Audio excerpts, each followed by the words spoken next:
Assalamualaikum, salam hamba turut tanda ingatan. Assalamualaikum warahmatullahi wabarakatuh. Alhamdulillahirabbil alamin. Wassalatu wassalamu ala asyrafil anbiya'i wal mursalin wa ala alihi wa sahbihi ajmain, amma ba'. Selamat Raya Aidilfitri, maaf zahir dan batin diucapkan kepada seluruh penonton. Tanyalah Ustaz biar tahu, jangan keliru. Kita berada dalam edisi Raya pada hari ini. Kita nak bincangkan satu topik yang cukup menarik, iaitu berkaitan dengan selera Syawal. Maklumlah, Syawal kita ni kan sebulan. Jadi kita meraihkan bulan Syawal ini dengan pelbagai perkara, iaitu salah satunya kita bakar lemang, ketupat, rendang dan sebagainya. Makan pun tak habis lagi. Jadi bagi mengupas topik kita pada hari ini, kita bawakan ustaz yang suka makan juga, dia kata. Kita bersama dengan Al-Fadil Ustaz Ilyas. Apa khabar Ustaz? Ya, Alhamdulillah sihat. Alhamdulillah. Ustaz, nampak baju oranye ni Ustaz? Ada ni baju vitamin C. Vitamin C Ustaz. Jadi sesuai dengan topik kita pada hari ini Ustaz, selera Syawal. Betul. Bila selera sangat Ustaz, kena makan vitamin. Kena vitamin banyak. Okey, baik. Jadi kepada para penonton yang dihormati Allah sekalian, terus bersama dengan kita sepanjang 2 jam kita ni dalam Tanyalah Ustaz. Kita akan bicarakan satu topik yang cukup menarik berkaitan dengan selera Syawal. Tapi kadang-kadang Ustaz, orang belum lagi faham sepenuhnya apa itu Syawal, pengertian Syawal ini sebenarnya Ustaz ya. Mungkin Ustaz boleh terangkan sikit Syawal ni apa dia Ustaz, sebelum kita pergi pada selera Syawal. Baik, Silakan. terima kasih. Assalamualaikum warahmatullahi wabarakatuh. Bismillahirrahmanirrahim. Alhamdulillahirabbil alamin.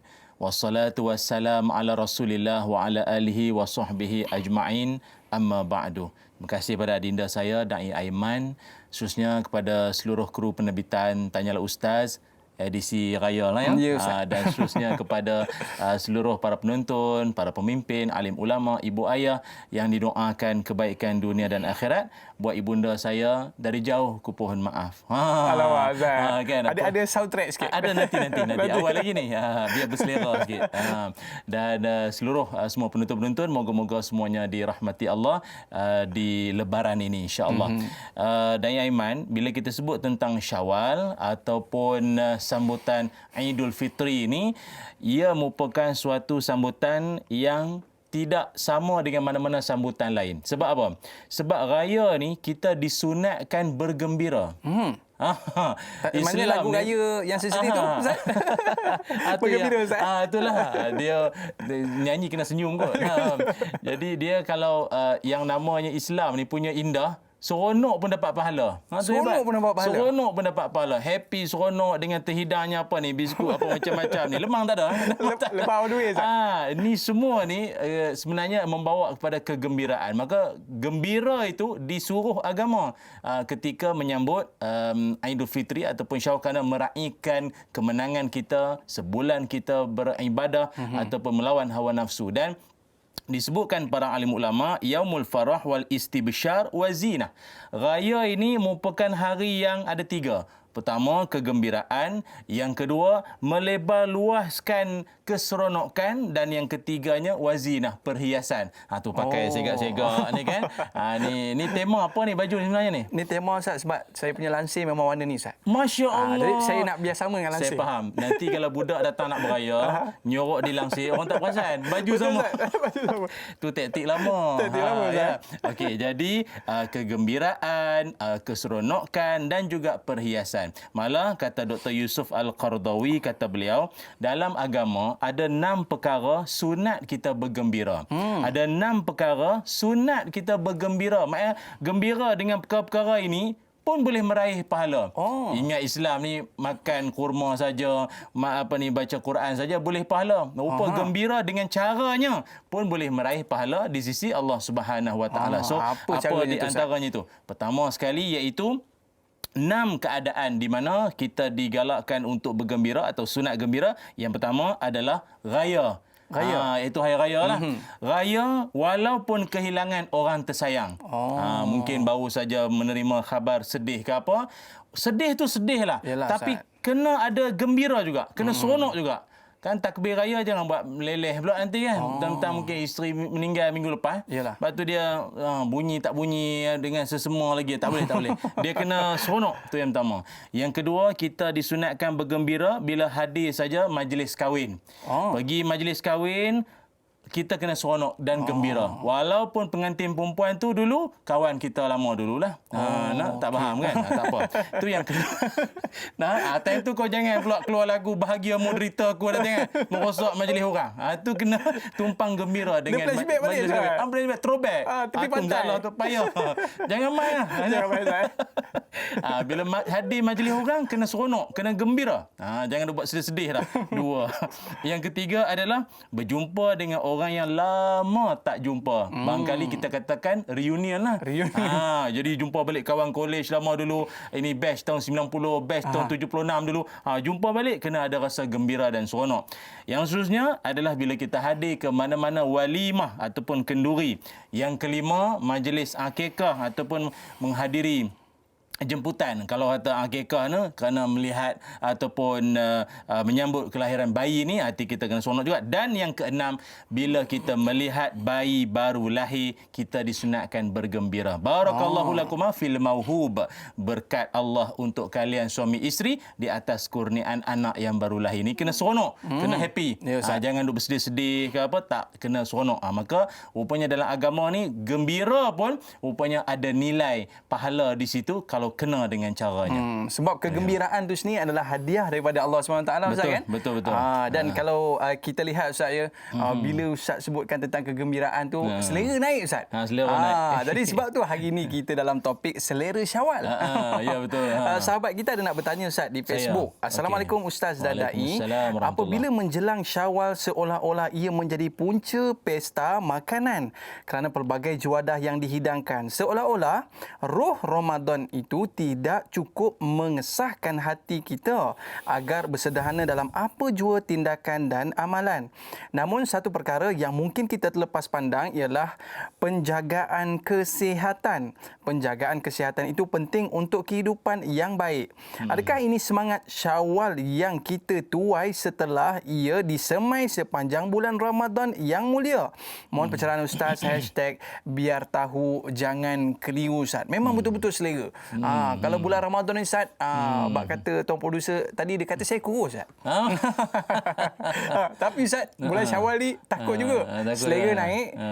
Tapi Ustaz menggugat kesihatan. Macam mana tu, Ustaz? Itu bahaya tu.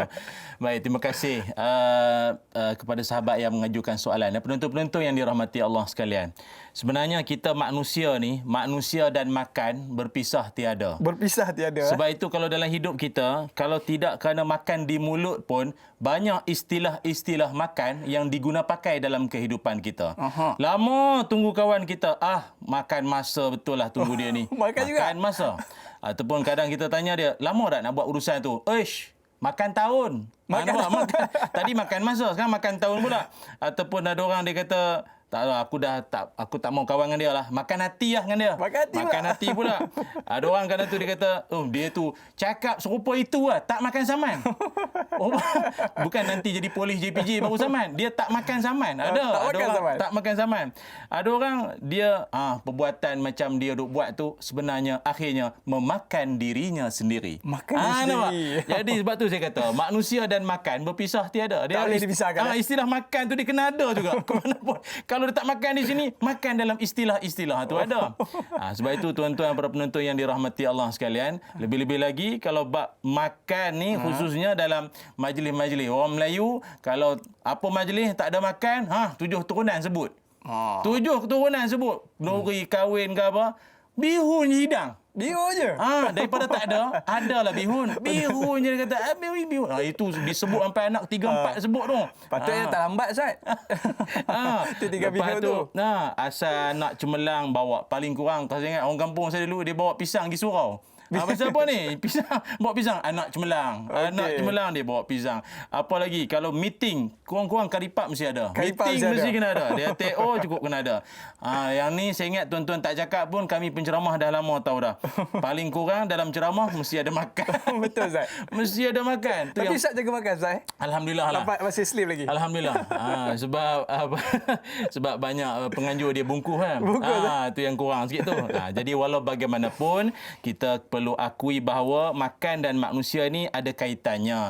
Tapi bukanlah kata kalau panggil ustaz ceramah asal makannya semua dia hentam ni ustaz macam tak boleh makan. Bukan tak boleh makan. Dalam Quran Allah Subhanahu wa taala berfirman. Izinkanlah saya untuk mulakan ayatnya iaitu Allah Taala berfirman dalam Quran surah Al-A'raf ayat 31 yang mana Allah Taala berfirman, A'udzubillahi minasyaitonirrajim. Ya bani Adam khudhu zinatakum 'inda kulli masjid. Wa kulu washrabu wa la tusrifu innahu la yuhibbul musrifin. Sadaqallahul azim. Kata Allah, wahai anak Adam, pakailah pakaian kamu yang indah berhias pada tiap-tiap kali kamu ke tempat ibadah untuk sembahyang dan makanlah serta minumlah. Nampak? Allah Taala suruh makan dan minum. Tapi dia Islam ni apa sahaja yang Allah Taala perintah Allah suruh atau benda tu diharuskan, di hujung dia mesti ada ikat dengan syariat ataupun dia ada limit dia. Limit dia? Dia ada limit dia. Dia ada dia punya maksudnya sebagai apa? Guideline Suatu dia, guideline. Okey. Contohnya Allah Taala sebut apa? Makanlah dan minumlah tapi dia tapi jangan melampau, jangan berlebih-lebihan. Maknanya makanlah tapi jangan kau berlebihan. So tusrifu atau sarafa, sarif tu maknanya melampau-lampau. Jadi boleh, cuma persoalan kawan kita tadi tu isunya adalah sekarang ni orang makan melampau. Sebenarnya tak tunggu Syawal pun, Ramadan yang sudah apa tengok kadang ada setengah orang dia buka puasa macam balas dendam. Balas dendam, Ustaz? Macam balas dendam. Dia tengok segala iklan makan di TV tu, dia kumpul semua jamak takhir. Dia kumpul nanti kau tengok maghrib nanti murtabak aku geram dengan kau. 2 baris dia makan seorang. 2 baris pula ni roti john. 2 baris dia makan. Dia pulun seorang. Tu yang tarawih tu pejam ya. Pejam. Jadi kita tak maulah macam tu. Sepatutnya betul sangatlah kawan kita tanya tadi, Ramadan bulan mendidik nafsu. Nampak gayanya awak bukan mendidik nafsu, membela nafsu ni. Masuk Syawal ke berapa dah kita hari ni dah membela nafsu dah ni. Itu yang tak betul. Maka yang paling sebetulnya adalah Islam mengajar kita nak makanlah. Cuma kau jangan melampau. Kerana kata para alim ulama, contohnya Ibnu Abi Hatim, dia ada menyebutkan kata-kata Imam Syafi'i rahimahullah, yang mana kata Imam Syafi'i, selama 16 tahun aku tak pernah kenyang. 16 tahun aku tak pernah kenyang, kata Imam Syafi'i rahimahullah. Namun sekali aku pernah kenyang. Sekali tu aku pernah kenyang. Agak apa yang Imam Syafi'i buat setelah dia kenyang? 16 tahun tak kenyang. Sekali tu dia pernah kenyang sekali. Bukan setahun, sekali. Apa dia buat? Apa dia buat, Ustaz? Nak cerita sekarang ke lepas ni? Kita cerita dulu, Ustaz. Cerita dulu lah. Nampak sebab penonton kita ni tak berganjak dah ni. Ya, itu dia. Pasal lemang duk ada lagi. Lemang habis baru dia iklan. Ni lemang duk ada kat tangan, Ustaz. Tapi nak tunggu jawapan dulu. Tunggu jawapan. Okey, Ustaz. Imam Syafi'i kata, 16 tahun aku tak pernah kenyang. Sekali je kenyang. Lalu sekali tu aku memuntahkan kembali. Aku tak sanggup nak perut ni kenyang sangat. Jadi tuan-tuan janganlah pula beranggapan apa ni tak syukur nikmat letak kan. balik lemak. Letak balik. Ini orang-orang soleh ni dia ada dia punya bacaan dia yang tersendirilah. Sebab apa? Memang betul pun kata para alim ulama, termasuk juga Ibnu Abi Hatim, kata beliau, orang yang banyak makan, melampau ketika makan, bahananya itu ada berapa? Ada 5 kurang lebih. Pertama sekali kurang lebihnya, yang pertama, dia akan menyebabkan seseorang itu dia jadi badan dia makin berat. Bila makan banyak, badan dia makin berat. Baju mula tak muat. Betul, Ustaz. Kalau di Amerika Syarikat dibuat kajian, saiz keranda sejak daripada tahun 2017 makin dibesarkan. Sebab jenazah tu meninggal tu semua makin besar. Tak muat dah. Dulu dia orang buat size standard. Standard. Bukan free size lah. Free size. Dia punya coffin dia tu, dia punya keranda tu satu size. Tapi tak boleh dah. Lepas pada tu. Sebab rakyat dia makin berkembang. Maka kita janganlah duk ish sangat kat orang Amerika. Kita pun lebih kurang juga ni. Belum cerita lagi ni. Jadi itu satu. Yang pertama, badan makin berat. Yang keduanya adalah hati semakin keras. Orang kalau kuat banyak makan, hati keras ni pasal apa tuan-tuan? Dia jadi malas nak dengar ceramah, baca Quran, sembahyang sunat, maka dia akan membawa pada hati itu jadi keras. Dua. Yang ketiganya, dia jadi kurang cerdas. Malas fikir panjang. Buatlah. Aku kenyang ni, aku tak larat ni. Kau dah buat, aku buat lah. Malas fikir dah. Dia kurang cerdik jadi orang macam ni. Dia sebab dia terlalu kekenyangan. Yang keempat, dia akan banyak tidur. Lepas pada subuh tu dia tidur, asar maghrib nanti baru jumpa dia balik.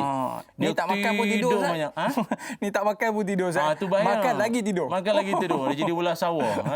Dia berhibernasi ke apa tu lama sangat. Itu banyak tidur. Yang kelimanya, dia akan jadi orang yang lemah untuk beribadah pada Allah Subhanahu Wa Taala. Ni kita takut. Sebab itu kata para alim ulama, kurangkan atau sederhanalah makan di siang hari untuk ringankan badanmu. Bangun di malam hari nanti ni untuk nak bertahajud ataupun segala solat-solat sunat. Wallahu a'lam. Okey Ustaz. Jadi kita lihat di sini Ustaz bagaimana kelebihan dan kalau kita menjaga makan Ustaz. Betul. Kalau kita tengok Ustaz, kalau kita jaga makan, next nanti kita boleh makan lagi. Takut kita pulau Ustaz. Last sekali udang tak boleh makan, sotong tak boleh makan. Yang boleh air suam je Ustaz. Okey Ustaz, kita akan bicara lagi selepas sini. Saya nak tanya juga menu apa dekat rumah Ustaz special sangat nanti.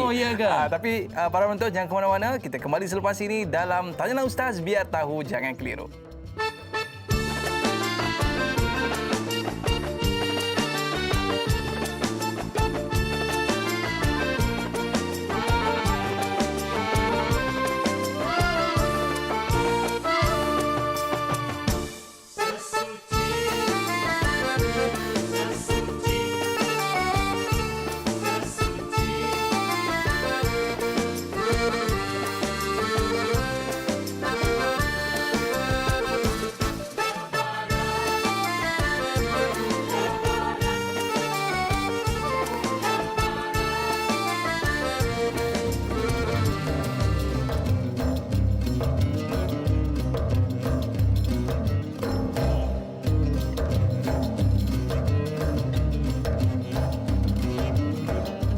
Duhai bunda, duhai ayahanda, dengarlah rayuan ananda yang jauh di mata.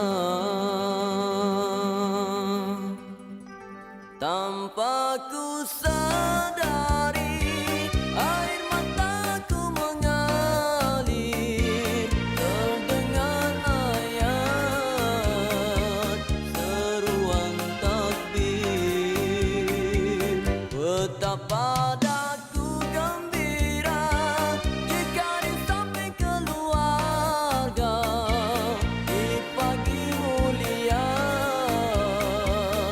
hari raya. Kan ku sujud di kakimu bila kita bertemu. Kan ku cium tanganmu, ku pohon restumu.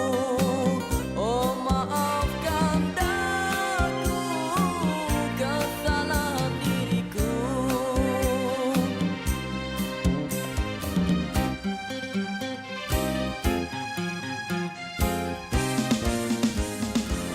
Duhai bunda, Allah. duhai ayahanda, dengarlah rayuan ananda yang dalam jauh. studio. Dalam studio, Okey Ustaz, tapi Ustaz, saya cuba tadi Ustaz. Ya. Lagu sedih tapi kena senyum. Kena senyum. Senyum. Dapat pahala sunat tadi. Dapat pahala sudah tadi Ustaz. Tapi masalahnya Ustaz, ialah orang kata apa, di hujung-hujung Ramadan ni Ustaz Di hujung-hujung Ramadan ni kadang-kadang kita ni sibuk buat preparation Ustaz. Jadi sahabat kita ni ada nak tanya satu soalan. Silakan. Boleh Ustaz? Kita bersama dengan AJ Diana. Assalamualaikum Waalaikumsalam. warahmatullahi wabarakatuh. Panel Ustaz Ilyas, moderator Dai Ahmad dan semua kru penerbitan Tanyalah Ustaz. Lazimnya pada malam terakhir Ramadan, kebanyakan dari kita akan sibuk menyediakan pelbagai juadah untuk disajikan pada pagi 1 Syawal.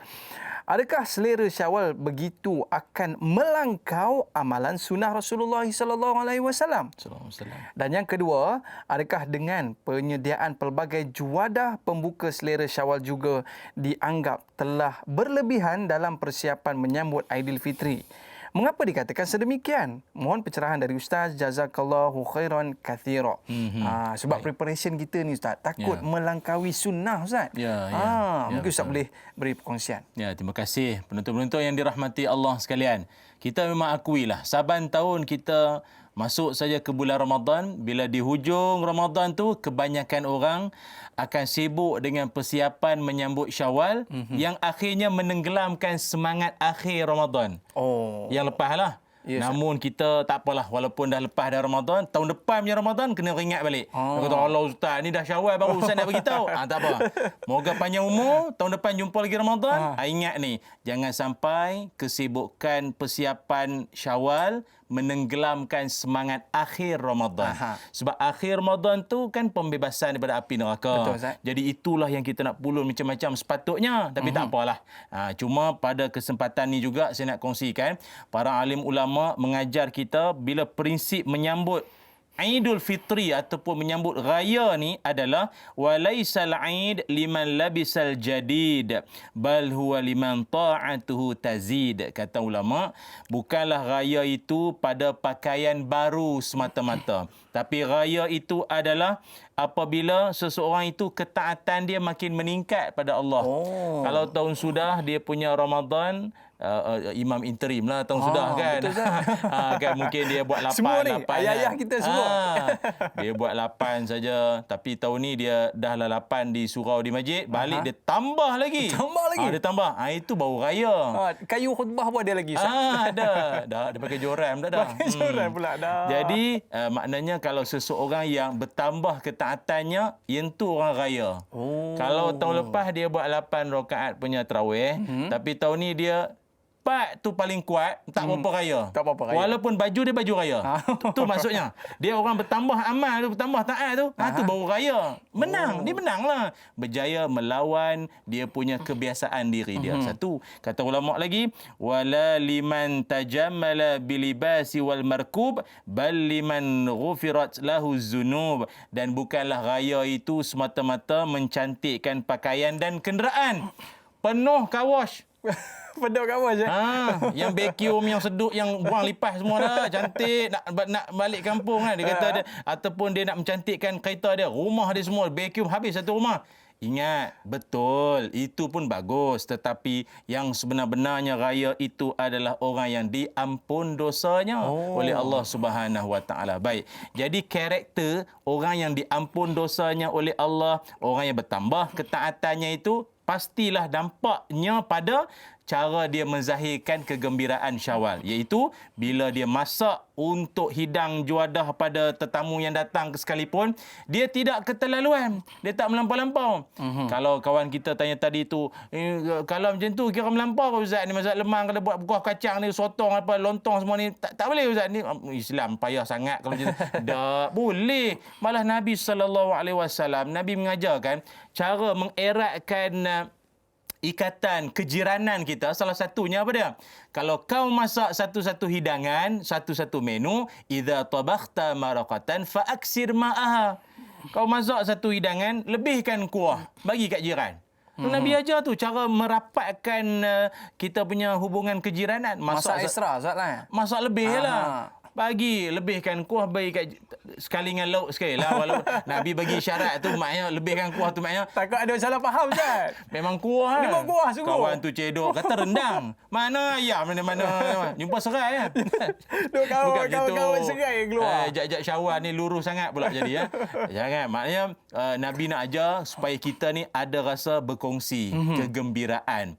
Dia yang banyak jadi bazir ni pasal orang tu jenis pulun makan seorang. Pulun makan Kalau seorang. orang yang dia ada cita-cita dah. Raya tahun ni tak kisahlah apa situasi keadaan kita pun dengan menjaga SOP, menjaga semua apa yang telah dinasihatkan atau yang disuruh tu, maka kita ambil peluang juga. Aku nak bagi jiranku rasa juga. Kalau orang yang ada cita-cita ke arah tu, dia tak wujud pembaziran. Oh. Orang hak jenis nak pulun makan seorang ni ataupun dia nak dengan keluarga dia saja. Itu yang kebiasaan risiko nak membazir itu banyak. Atau yang tadi kawan kita tanya, melampau dalam menyediakan hidangan atau juadah Syawal. Ingat kawan-kawan semua, Nabi SAW Nabi menyebutkan, saya bacakan sebahagian hadisnya, Nabi menyebutkan bagi orang Islam ini fathuluthun li ta'ami wa thuluthun li syarabi wa thuluthun li nafsihi. Maksudnya orang beriman ni perut dia ada 3 bahagian. 1/3 untuk makan, 1/3 untuk minum atau air dan 1/3 lagi untuk menapah. Masalah sekarang kalau orang yang makan lebih limit dah. Dia bukan rentah negeri, rentah daerah dah. Dia rentah kawasan dah ni. Kawasan. Sepatut kawasan tu kawasan air. Masuk dengan makanan lagi. Dia pinjam lah Ustaz, tak muat. Tu yang kadang tu ada orang bila dia sendawa, macam ada air kat ujung. Pasal dia dah masuk Kawasan air dah. Tu. Lah dia masuk kawasan yang sepatutnya kawasan pernafasan. Tak nyawa dah. Dia jadi Tersandar macam ni, Ustaz? namanya paus terdampar. Paus terdampar. Habis Zuhur tak pergi semayang dah. Apa Quran tak baca dah. Itu yang tak boleh. Maka Nabi ajar makan tapi dia ada limitasi dia yang perlu diambil berat, dipandang penting oleh kita semua. Wallahualam. Tapi selamat Ustaz, pinggan besar ni je Ustaz. Kalau pinggan besar ni Ustaz, habis semua lauk dia letak di atas tu. Habis. Tapi masalahnya Ustaz, kita ni bukan apa, bila kita pergi ke rumah orang, macam-macam juadah di hidangnya. Tak makan rugi. Tak makan rugi. Tak sampai hati Ustaz. Tak sampai hati. Terpaksa lah makan Ustaz. Jadi ada satu masalah ni. Sahabat kita di Facebook, Kak Ruby ni, dia nak tanya satu soalan Ustaz. Bolehkah di antara bermewah-mewah dengan juadah di pagi raya, sedangkan tentu ada segelintir di antara kita ni kais pagi, makan pagi, kais petang, makan petang. Lagi-lagi di musim COVID ni Ustaz. Mohon pendapat Ustaz. Terima kasih. Selamat Raya Aidilfitri. Maaf zahir dan batin Ustaz.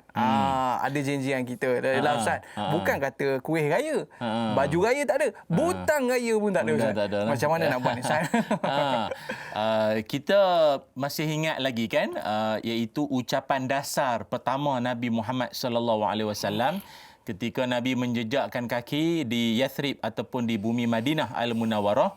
Antara kalam awal Nabi menyebutkan apa? Ya ayuhan nas, afshus salam wa tut'imut ta'am wasilul arham wasalu bilail wan nasu niyam tadkhulul jannata bisalam. Ini antara ucapan awal Nabi. Antaranya Nabi berpesan, buatlah perkara-perkara ini, maka kalian akan beroleh kesejahteraan masuk syurga. Apa dia bendanya?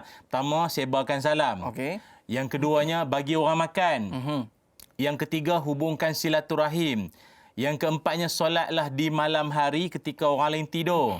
Maka kamu akan masuk syurga dengan penuh kesejahteraan. Jadi, daripada ini dapat kita simpulkan bahawa rupanya kalau nak hidup bahagia bermasyarakat seronok ni dengan platform raya, amalkan 3 am. 3 berdasarkan hadis tadi itulah. Okey. Amalkan 3 am. Salam, to'am, kalam. Am. Salam, to'am, kalam. Salam, to'am, kalam. Kalam, senang. Pertama salam. Sebarkanlah salam. Tadi awal rancangan kita, Assalamualaikum. Itu salam. Jadi makcik di rumah pun Waalaikumsalam. Dia tak jawab. Dia jawab Tak balik jawab, dengan kan? nada itulah. Pitching tak lari. Tak lari. Pertama, sebarkan salam. Yang kedua, bagi orang makan. Bagi orang makan. Tuan-tuan kalau masak lebih sekalipun tak apa, dengan niat nak bagi orang makan. Ajak-ajak musim COVID melanda ni, ramai orang kerja kena buang, meniaga pun tak apa nak laku. Jadi susah kehidupannya, nganak ramai lagi apa. Kita pelawar dia, kalau tak datang rumah kita pun, tak apa tunggu, nanti saya nak datang hantar ni. Kita dah packing siap, nak hantar, nak bagi anak-anak makan semua. Allah, hai seronoknya kalau macam tu. Itu sebab Nabi ajar kita, kegembiraan tu dikongsi bersama. Itu yang kedua, ta'am. Yang ketiganya, kalam. Kalam tu maksudnya bersembang, bertegur, bertanya khabar. Itulah juga sebenarnya dapat mengeratkan kasih sayang kita hidup sesama kejiranan khususnya. Dan satu lagi yang kita bimbang yang dipesankan oleh Rasulullah sallallahu alaihi wasallam buat golongan yang memang jenis makan tu tak hingat punya makan ni. Oh, dia makan dahsyat sungguh. Ada orang masa Ramadan sudah kan, tengok ada orang bila majlis iftar kan, ataupun iftar di hotel ke di apa ni, mana-mana majlis kan. Saya kadang tengok dah memang bersusun pun semua jenis juadah. Ada orang dia ambil nasi itu Everest. Everest, Ustaz? Everest. Tu yang bawa macam ni, Ustaz? Sengit dia bawa. Jatuh, Ustaz, Kita tengok dia ni tak ambil nasi ke? Pasal nampak udang, sayur, sotong tu dia peluk pinggan tu. Jadi tengok dia ni tak ambil nasi ke? Rupa orang biasa panggil apa? Ada udang sebalik batu. Moden sikit, ada udang sebalik mi. Dah. Di sebalik udang ada nasi. Nasi dia di bawah? Nasi dalam. Udang, sotong, ketam, dia peluk nasi tu. Dahsyatnya makan. Tapi dahsyat orang kita ni, dia makan. Agak dia dah tak larat. Ketam ni masin. Masa kau ambil tak masin tak apa pun. Dah tak larat dia tawar sikit lah. Nasi ni tawar lah. Sejak bila pula nasi tu mana? Nasi tawar lah bagai semua keluar. Perbuatan macam ni adalah satu buatan yang tak elok tuan-tuan sebenarnya. Malah dalam hadis Rasulullah sallallahu alaihi wasallam seolah Nabi bagi warning kat kita. Apa kata baginda Nabi? Al-mu'min ya'kulu fi mi'an wahidin wal kafir ya'kulu fi sab'ati am'ain. Maknanya, orang beriman makan dengan satu perut. Akan tetapi orang kafir makan dengan 7 perut. Banyaknya perut dia, Ustaz. Dia 7 ni kalau kita belajar bukanlah maknanya semestinya lepas 6 tu 7. 7 tu nak menunjuk kita banyak. Banyaknya makan tu. Orang beriman 1 perut. Akan tetapi kalau orang kafir, dia punya makan 7 perut. Makan tak berhenti-henti. Macam kadang setengah-setengah orang kita, harian ni bukan waktu-waktu tertentu. Dia punya makan macam kursus. Kursus? Sarapan, kudapan, cicipan, malam kapan. Terus meninggal dah. Makan over lah, melampau sangat. Kan? Lain kali kapan, Ustaz? Kapan terus meninggal? Kapan tu? Makan lebih lemik dah tu. Jadi berhati-hatilah. Ini pesan Nabi sallallahu alaihi wasallam dalam kita riang bergembira menyambut lebaran, jangan sampai jadi lebaran. Lebaran tu apa, Ustaz? Lebar? Makan banyak. Lebaran tu besar, Ustaz. Lebar lah makan banyak. Allah. Lebaran jadi lebaran. Okey, Ustaz. Salam Ustaz. lebaran. Salam lebaran. Dia ada kawan kita ni, Ustaz. Dia nak tanya satu soalan. Sila. Boleh, Ustaz, ya? Raya-raya banyak tanya soalan. Banyak tanya soalan, Ustaz. Bagus. Orang kata nak bagi turun. Bagus. Nak bagi turun. Bagus. Okey, Ustaz. Jom kita saksikan. Ya, baik. Assalamualaikum Ustaz dan Naim. Selamat Hari Raya, Mak Aizah Batin. Saya ni Ustaz ada satu soalan nak tanya kat Ustaz. Macam Hari Raya ni kan, saya ni nak hidangkan makanan dekat tetamu. Perlu ke saya fikir menu-menu yang saya nak masak untuk tetamu tu nanti? Yelah, macam kita tahu kan Ustaz, sekarang ni ada orang yang datang, ada yang tak makan daging, ada yang tak makan sayur. Ada juga yang nak jaga badan, nak jaga faktor kesihatan. Macam mana ya Ustaz? Boleh saya minta pandangan Ustaz? Terima kasih. Betul juga soalan dia tu, Ustaz. Betul. Ataupun kita nak bagi this is menu boleh pilih. Menu Boleh, Ustaz, je dah. boleh pilih ya. Ataupun macam mana tu, Ustaz? Apa daripada sudut adabnya bagaimana? Sebab mungkin kalau kita pergi rumah tak habis-habis dengan ketupat, tak habis-habis dengan rendang. Maknanya Boring orang, pula orang dah ni. tahu dah. Kalau pergi rumah dia, laksa. Tapi orang serbu rumah sebelah, Ustaz. Orang sebelah. Sebab ada Pizza Hut. Okey, baiklah penonton-penonton yang dirahmati Allah sekalian. Bila kita menyebut berkaitan tentang apa yang nak dihidangkan, apa yang nak diberikan kepada tetamu, kalau dalam bab melayan tetamu ni, Allah Subhanahu Wa Taala, malah Nabi sendiri mengakui bahawa manusia hebat yang namanya Nabi Ibrahim alaihissalam adalah manusia pertama dalam bab melayan tetamu. Oh. Dalam bab melayan tetamu, Nabi Ibrahim ini adalah sebagai suri tauladan. Kerana Nabi Ibrahim, tetamu dia yang datang ketika itu tengah malam satu. Mai tengah malam. Kita tengah hari pun tak layan dah. Tengah malam orang baru nak lolap ni. Mari pula. Dan tengah malam satu. Kedua pula, bila datang tu pula, Nabi Ibrahim bukannya hidang biskut 4 segi. Tidak. Biskut mayat, biskut kepala lutut. Tidak. Yang korang tu, cicah kopi O tu. Tak. Nabi Ibrahim hidangkan anak lembu panggang. Bi'ijlin samin. Anak lembu stick. Alamak. Panggang. Tengah malam mana cari? Tapi Nabi Ibrahim, dia memang bak layan tetamu champion lah.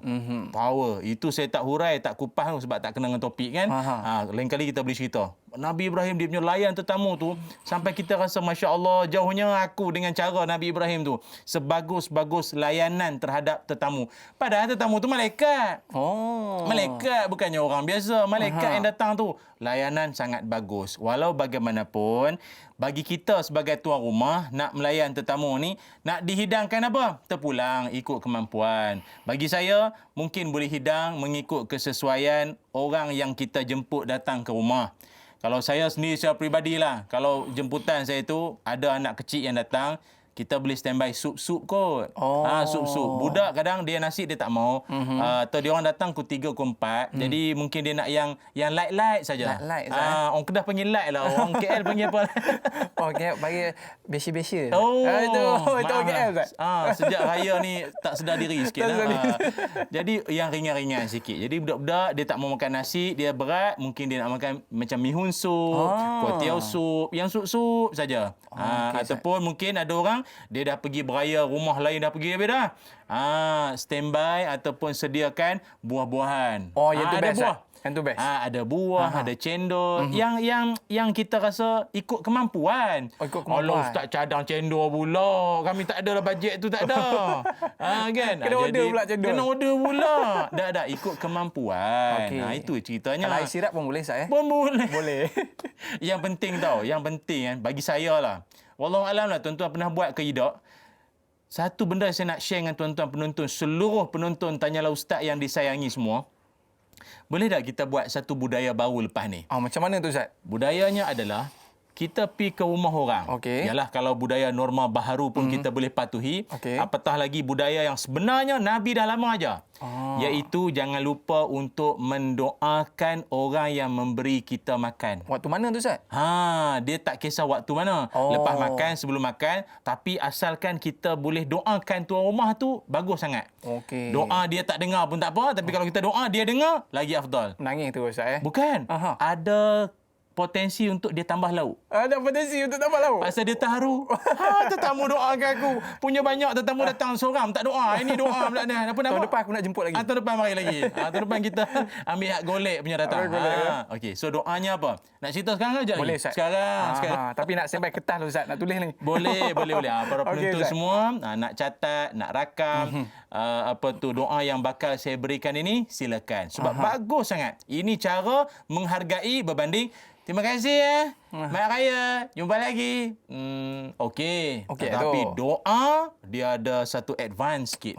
Dia ada satu nilai ibadah kat situ. Doanya berbunyi begini. Bismillahirrahmanirrahim.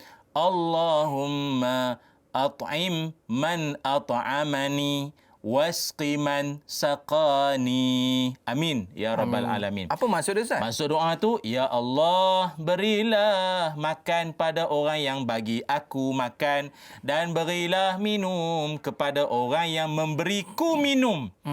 Kalau itu lafaz untuk sendiri baca. Kalau baca kita satu family, kita mewakili isteri dan anak-anak, mak mentua ke apa ikut sekali pergi ramai, angkut satu band datang, maka baca tu dengan lafaz jamak ramai-ramailah. Allahumma at'im man at'amana wasqi man saqana. Ya Allah, berilah makan pada orang yang bagi kami makan. Tuan rumah ni lah. Dan berilah dia minum pada orang yang atau tuan rumah yang memberi kami minum. Oh. Amin. Amin. Kalau macam tu Ustaz, saya rasa dia akan tambah kambing golek Ustaz. strategi Strategi sebenarnya. Tapi Ustaz, biasa macam Ustaz pakai baju cantik kan, Ya. kita bawa anak-anak sebagainya, kadang-kadang habis comot satu badan Allah, Ustaz. apron. Apron. Lepas ni Ustaz, kita nak belajar tentang adab pula, boleh Ustaz? Boleh, Okey, insya-Allah. para penonton jangan ke mana-mana, kita kembali dalam Tanyalah Ustaz, biar tahu, jangan keliru.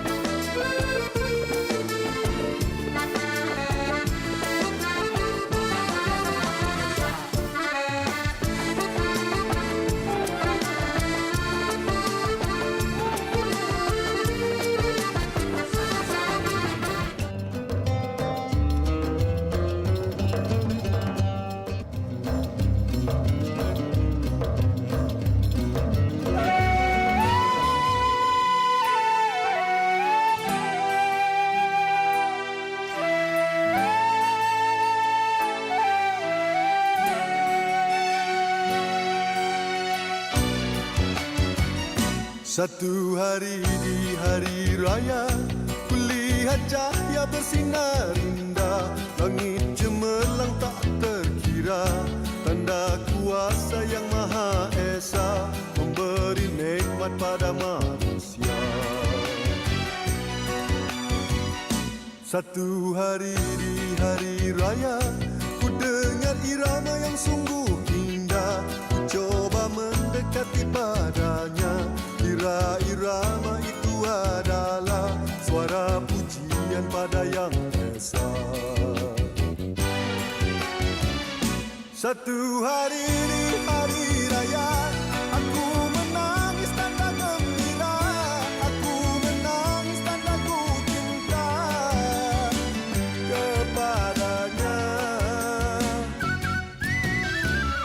Satu hari di hari raya, kulihat wajah suci buku, kulihat wajah Ampun maaf kepada ibu bapa, sahabat, sanak saudara, sama-sama kita gembira. Tapi tukar passion baru Ustaz Aha. Maknanya kita kena letak tangan di dada. Ya, Maknanya ya. kalau dulu Ustaz macam itu Ustaz. Tapi Ah. sekarang ni orang kata apa, norma baru, kita Ya. letakkan tangan di dada Ustaz Ya, okey, Okey, tak apa Ustaz. Yang jauh Ustaz kita dekatkan. Okey. Tapi yang dekat Ustaz kita jarak-jarak sikit. Okey Ustaz. Boleh Ustaz. Baik, InsyaAllah. tadi macam saya cerita tadi lah Ustaz. Ustaz Ya. kata ada yang bawa pom dengan maknya lah, dengan anak-anak, bawa sekampung Ustaz. Bila sampai di rumah tetamu ni Ustaz, maklumlah anak kita kecil-kecil lagi Ustaz. Habis almari apa semua dipanjat je dekat rumah tetamu tu. Tambahan bila makan pula Ustaz, macam-macam style ada. Ada yang tertumpah dan sebagainya. Jadi ini Ana Karnina nak tanya Ustaz di Facebook sahabat kita. Apakah adab bila menjamah makanan di rumah sendiri atau menjadi tetamu? Mohon penjelasan Ustaz. Terima kasih Ustaz dan Dai. #biar tahu jangan keliru. Silakan Ustaz. Baik, terima kasih. Penonton-penonton yang dirahmati Allah sekalian, warna-warni, aneka ragam watak, senario tetamu yang hadir ke rumah kita, sebenarnya itulah yang mewarnai Syawal kita. Itulah yang membuatkan kita akan terkenang-kenang. Apa kenangan Syawal baru ni? Ingat tak bang, ada satu. Dia ada kenangan. Ada Ustaz Elias tu. Ya Yang Allah. pecahkan basuh tu Itulah. lah. Dia datang ke rumah, asal akuarium tu ada 5 ekor ikan. 5 ekor ikan. Dia orang balik tinggal 3 ekor. Dia tengok. Mana lagi dua Ustaz? Dia sahur. Dia sahur. Dia sahur. Dia bawa balik rumah macam-macam. Jadi tak apalah. Sebab itu rupanya tuan rumah yang sudi untuk menerima kunjungan tetamu ini, dia tetamu datang bersama alfu rahmah wa alfu barakah. 1000 rahmat dan 1000 berkat. Kenapa sampai tahap 1000 rahmat, 1000 berkat ni dengan kehadiran tetamu ni? Sebab tuan rumah tak semestinya dalam keadaan yang boleh bersedia untuk menghadapi tetamu yang pelbagai ragam. jenis duduk diam tak apa, remote TV hilang, panjat itu ini, oh sabar, tumpah, tak apalah budak-budak dalam hati, tahun depan aku pangkah dah. Tak mari dah budak ni rumah aku, tak jangan dah. Jadi benda itu yang menyebabkan tuan rumah tu meraih pahala. Bagi saya beginilah, kita pahala dah tak apa banyak sangat. Pahala tarawih pun tak tahulah, malam pun on off buat masa Ramadan selepas. Lepas tu Allah Ta'ala nak bagi pahala sabar kot kat kita. Sabar dalam melayani karena tetamu. Tapi berbalik pada soalan kawan kita tadi ni tentang bagaimana adab. Sama ada adab tu adab menjamu selera di rumah sendiri maupun di rumah orang atau kita sebagai tetamu. Ada beberapa lah boleh saya kongsikan. Yang pertama sekali, Abu Hurairah radhiyallahu an menyebutkan bahawa ma'aba Rasulullah sallallahu alaihi wasallam ta'aman qattu in ishtahahu akalahu wa in karihahu tarakahu. Kata Abu Hurairah, Nabi Muhammad sallallahu alaihi wasallam, Nabi ni ada satu perangai. Nabi kalau ketika berhadapan dengan juadah makanan, kalau makanan tu sedap, Nabi makan. Kalau tak sedap ataupun rasanya tak kena, maka Nabi tinggalkan saja. Tanpa bunyi apa sebarang pun. Ma'aba Rasulullah SAW. Nabi sedikit pun tidak mengaibkan, mencela makanan tersebut. Orang kita kan kadang setengahnya tu kalau tak sedap ke, terlebih masin ke apa, situ juga dia kutuk. Dia minta Ustaz, kat dapur ada garam tak? Tak, dia kata ni garam tumpah ke apa ni? Perli lagi. Direct Ustaz. Direct. Jadi masalahnya Ustaz, kalau kita pergi beraya, Ustaz kita tanya Assalamualaikum. Nak raya boleh tak? Tuan rumah tak ada kat rumah. Ustaz, kalau jenis orang macam ni Ustaz, ya, apakah yalah yang kita boleh lihat orang-orang jenis macam kedekut sangat ni Ustaz, nak raya sendiri je kat rumah, dia tak nak menyambut tetamu. Lepas tu siap tutup semua lampu dekat depan Ustaz. Tak pasal lampu raya dah. Ni ada ke orang macam ni Ustaz? Tapi slipper dia lupa simpan. Slipper lupa simpan. Kantoi. Okey, dia sebenarnya satu adab lah ya. Saya nak kongsi adab dalam kita bertamu, berziarah ke rumah-rumah sanak saudara, ke jiran ke apa. Ramai orang salah faham. Bila dia bagi salam, kata dia dengan salam yang dia bagi itu adalah lesen untuk dia terus boleh masuk. Salah. Bagi salam tu, salam lah sebagai adab. Minta izin lain. Assalamualaikum. Waalaikumsalam. Boleh masuk? Nanti lu nak pakai baju. Okey, macam tu lah. Kena tunggu dulu lah. Tunggu dulu lah. Sampai kawan tu kata pakai baju kan, nak touch up ke apa kan. Awak selebriti, kenalah siap kan. Jadi make up dulu Ustaz. Make up dulu ke apa kan. Lepas tu bila keluar, izin masuk, baru masuk. Siap dah Ustaz. Ya. Boleh masuk. Boleh masuk dah. Boleh. Okey. Jadi macam itulah maknanya baru diizinkan masuk, baru masuk. Pasal ada orang yang memang Nabi SAW tegur dia. Datang nak bertemu dengan Nabi. Dengan macam tu menonong nak jumpa kan. Nabi pesan pada pembantu, sahabat Nabi juga, tolong bagi tahu dia, khabar ke dia, keluar balik, bagi salam dan minta izin. Sampai dia beritahu, bagi salam, kemudian katakan kepada dia, adkhul, boleh saya masuk? Boleh saya masuk? Kata na'am, boleh. Barulah masuk. Tapi masalah rumah abang sendiri Ustaz. Itu masalahnya tu. Jadi walaupun adik-beradik, saudara mara, kaum kerabat pun tetap dia kena ada di situ istilahnya apa? Adab. Adab tu, dia agama Islam ni kan akhlak. Akhlak ni dia mencantikkan lagi. Kita baju Melayu dengan kasut semua segak dah. Tapi bila boh samping lagi, apa ni, songkok lagi, ada orang songkok ada bulan bintang sini. Ada bulan bintang. Dia mencantikkan lagi. Itu dia. Okey Ustaz. Pemanggil kita dah bersedia Ustaz. Agak tadi tersekat lemang agaknya kan Ustaz. Tak keluar suara. Jadi kita bersama dengan sahabat kita di talian. Assalamualaikum. Waalaikumsalam. Selamat Hari Raya. Selamat Hari Raya. Apa juadah pagi-pagi ni Kak? Macam biasa kita ada ketupat dan nasi minyak. Kasihlah kata dah Ustaz. Ketupat mesti ada. Mesti ada. Okey, teruskan dengan soalan. Okey, Assalamualaikum, selamat Hari Raya semua. Salam. Saya Hazira dari Bukit Beruntung. Okey. Saya nak tanyalah kan, macam biasa Hari Raya kita akan dapat jemputan dari saudara mara, dari rakan taulan kan. Tapi dalam masa yang sama, kita ni macam dah terbawa-bawa lah dengan apa mood Ramadan kan. Selalunya macam makan sikit dan mungkin dalam masa yang sama nak jaga tu makanan juga. Tapi bila datang rumah orang ni macam tuan rumah ni hidang macam-macam makanan kan, macam-macam juadah kan. Jadi sebagai tetamu, apa macam pilihan yang kita ada? Nak jamah sikit ke? Nak makan semua benda ke kan? Nanti kalau ambil sikit sangat cakap kita tak selera pula. Jadi apa kita sebagai tamu ni panduan lah yang kita boleh guna untuk ziarah Hari Raya ni Ustaz? Okey. Terima kasih. Okey, Atas sama-sama. soalan yang Selamat Hari diajukan. Raya. Selamat Hari Raya. Ya, Okey Ustaz. Assalamualaikum. Ini satu fenomena yang berlaku lah Ustaz. Amboi Ustaz. Tak habis dalam pinggan ni Ustaz. Ustaz takkan tak sanggup makan, tak sedap ke saya masak Ustaz. Ada yang jenis yang terlebih banyak. Amboi bapak kau tak bagi makan ke? Dia kata. Jadi apa panduan dia Ustaz? Ya betul. Terima kasih pada sahabat kita yang memang beruntung sungguh. Beruntung sungguh, berada di bukit tu beruntung sungguh. Okey. Tapi berhati-hati sebab dia kawasan dia dekat dengan Sungai Buaya tu. Dekat Sungai Buaya? Walaupun dia beruntung tapi dekat situ Ada buaya? Ada Sungai Buaya. Ada Sungai Buaya pula. Nama. Penonton-penonton yang dirahmati Allah Ta'ala sekalian. Rupanya bila kita hadir sebagai tetamu ke rumah orang, ada adab-adab yang kita juga kena jaga ya, iaitu antaranya mata jangan melia.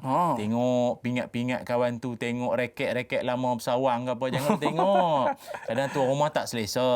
Jangan elakkan daripada menengok itu. Oh dia combo tahun bila ni apa tengok. Jangan elakkan daripada terlalu mata tu meliar sangat. Satu. Yang kedua, jangan duduk selagi tak dipelawai. Tak dipelawai jangan duduk. Ada orang boleh duduk sini. Oh sedapnya. Patutlah kawan kita tak nampak lama ke subuh. Surau ni ada sofa sedap. Siapa suruh duduk? Salah tu. Duduk ketika dipelawa. Tadi first masuk. Tunggu dipelawa. Duduk pun tunggu dipelawa. Dengan tu. Jadi ada setengah orang pula, dia tuan rumah barangkali tak tahulah, dia tak tengok pagi ni merancangan ke apa. Dia pun tak cakap apa-apa, dia senyap, ya kan. Lalu yang tetamu tu pula diri lah. Tetamu tu dengar perkongsian kita ni, diri.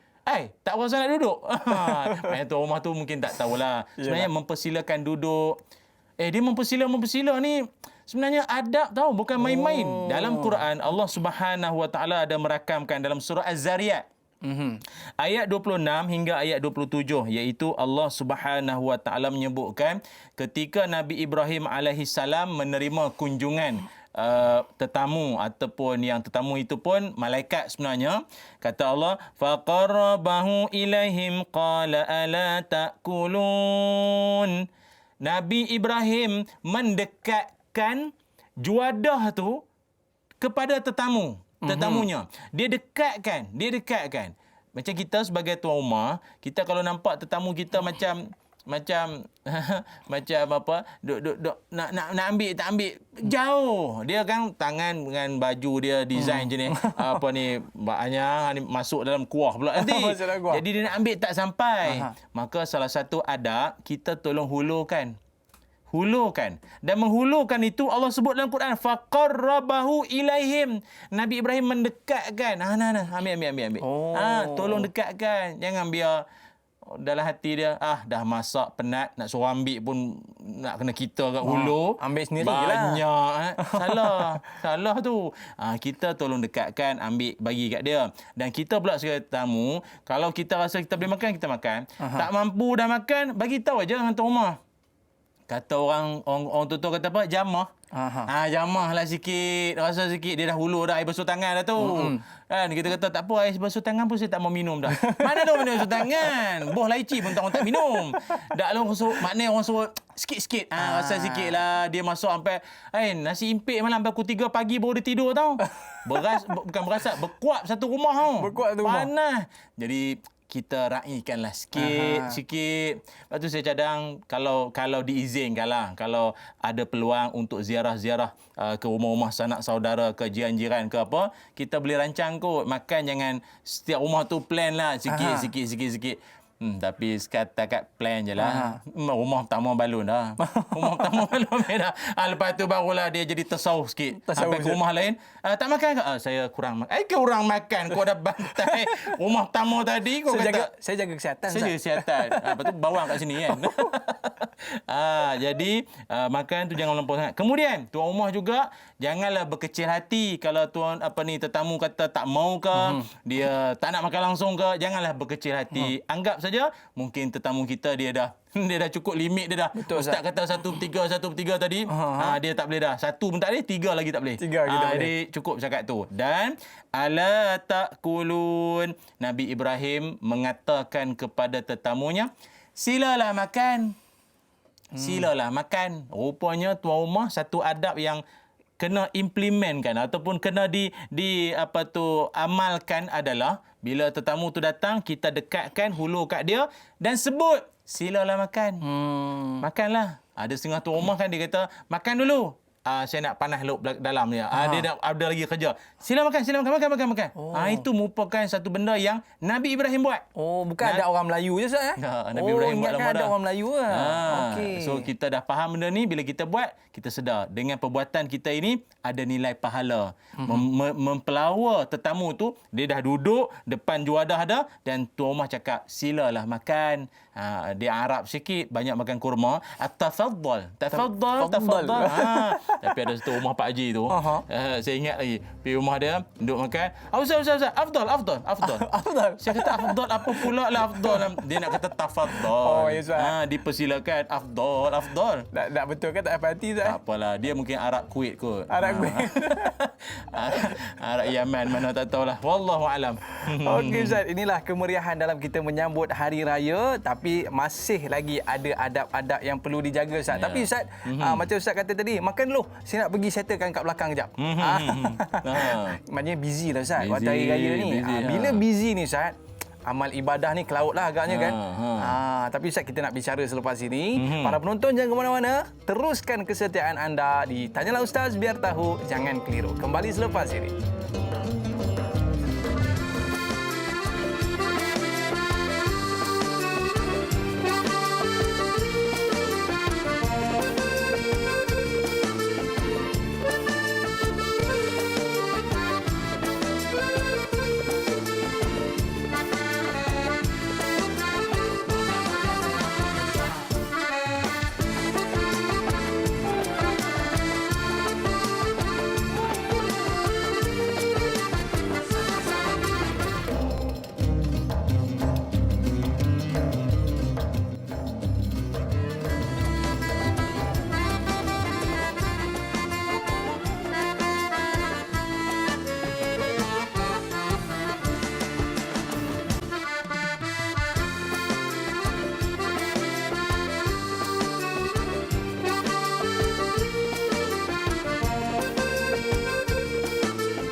Kuih dan muih beraneka macam, makanlah jangan hanya dipandang. Okey tu, Ustaz. Kuih ni daripada tadi tak busik, Ustaz. Tapi tu kurma tu ke apa? Ini kurma, Ustaz. Ini kita nak meneruskan, Ustaz. Kan? Maknanya semangat Ramadan tu dia terbawa dalam Syawal. Tapi kalau ikutkan pagi Syawal pun Nabi SAW makan kurma. Pagi Syawal Nabi makan kurma lu. Maknanya satu balang ni kena ada kurma, Ustaz. Kena ada. Ini bukan prop saja ni, betul lah tu. Betul lah tu. Maknanya kita buat trend baru dekat Malaysia ni, Ustaz. Satu balang kena ada kurma. Ada kurma. Okay. Yelah, paling tidak dah makan ketupat rendang apa semua, Ustaz. Jadi kita boleh orang kata neutralkan balik dengan kurma. Jadi kalau ada tetamu yang tak faham, dia kata Ramadan tak habis lagi ke?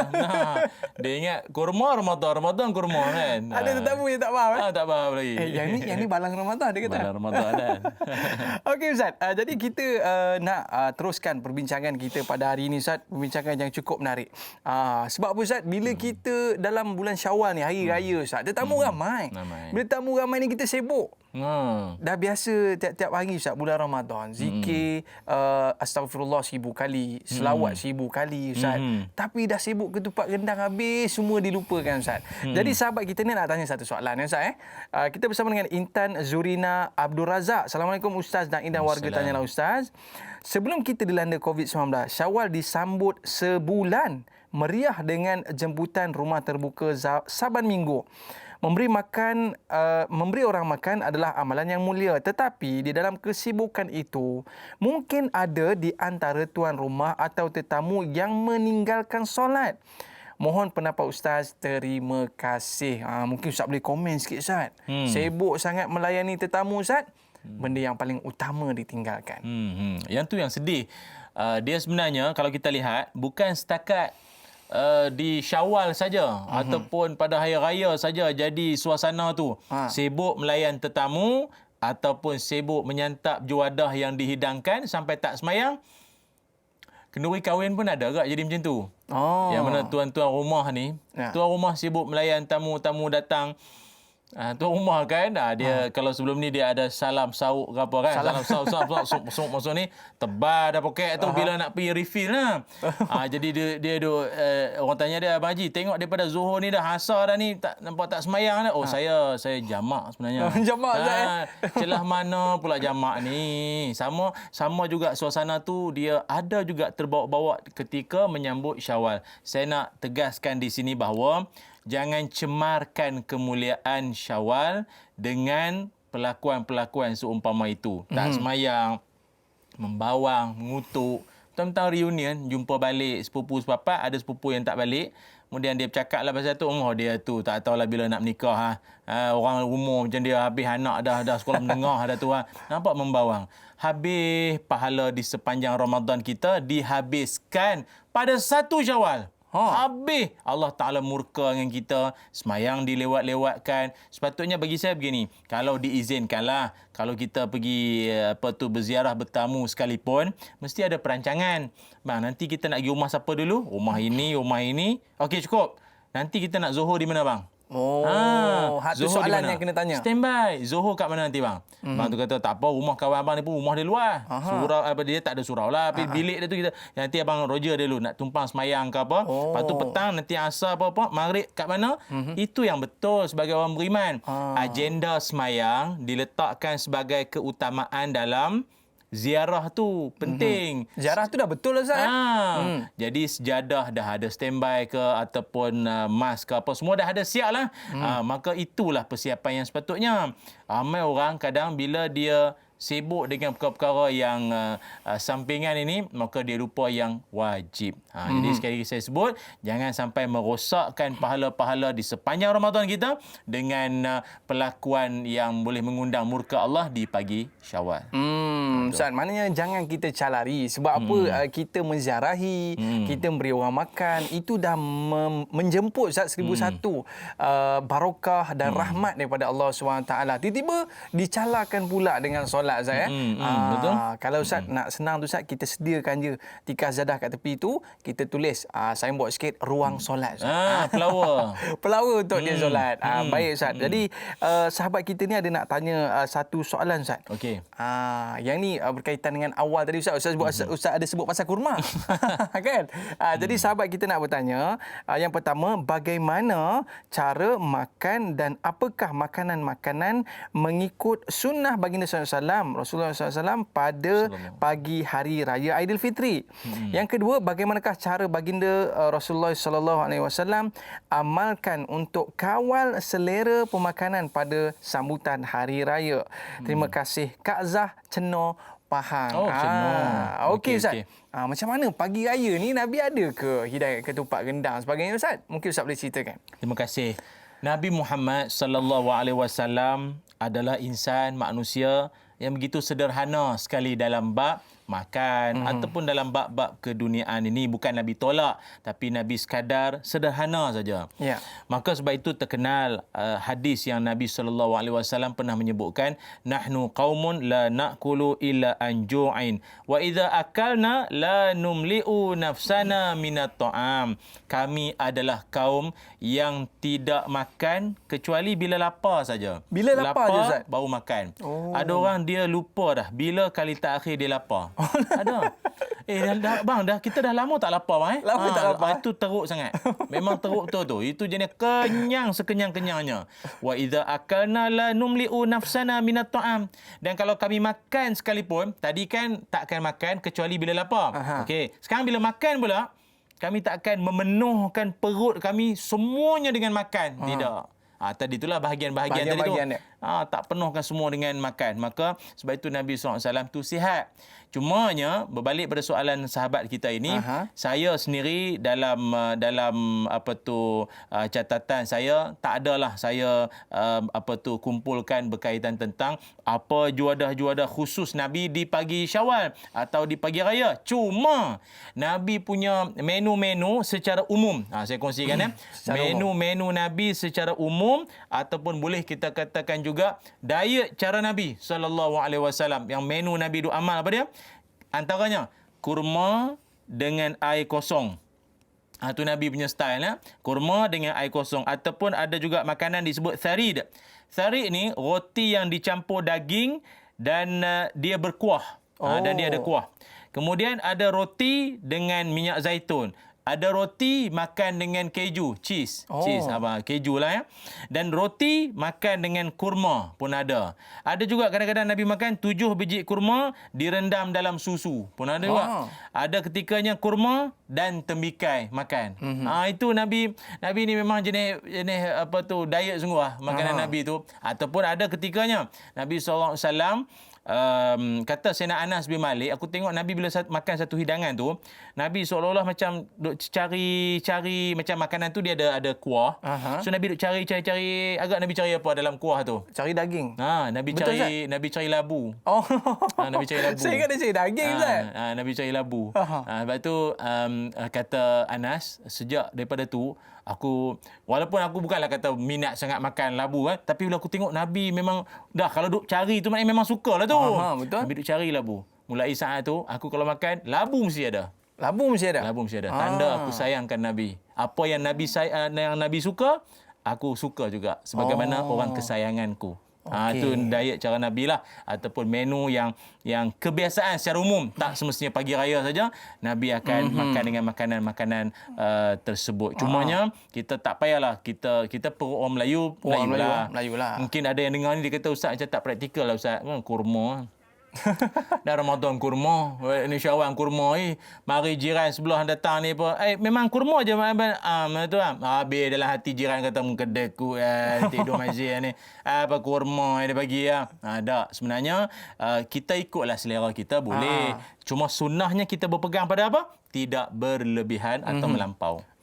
Ini yang diajarkan oleh baginda sallallahu alaihi wasallam. Tapi Ustaz, kalau di negara Arab Ustaz kalau di negara Arab biasanya bulan puasa yang meriah Ustaz. Kalau dah masuk hari raya Ustaz, raya pertama petang tu dah buka kedai dah. Dah betul.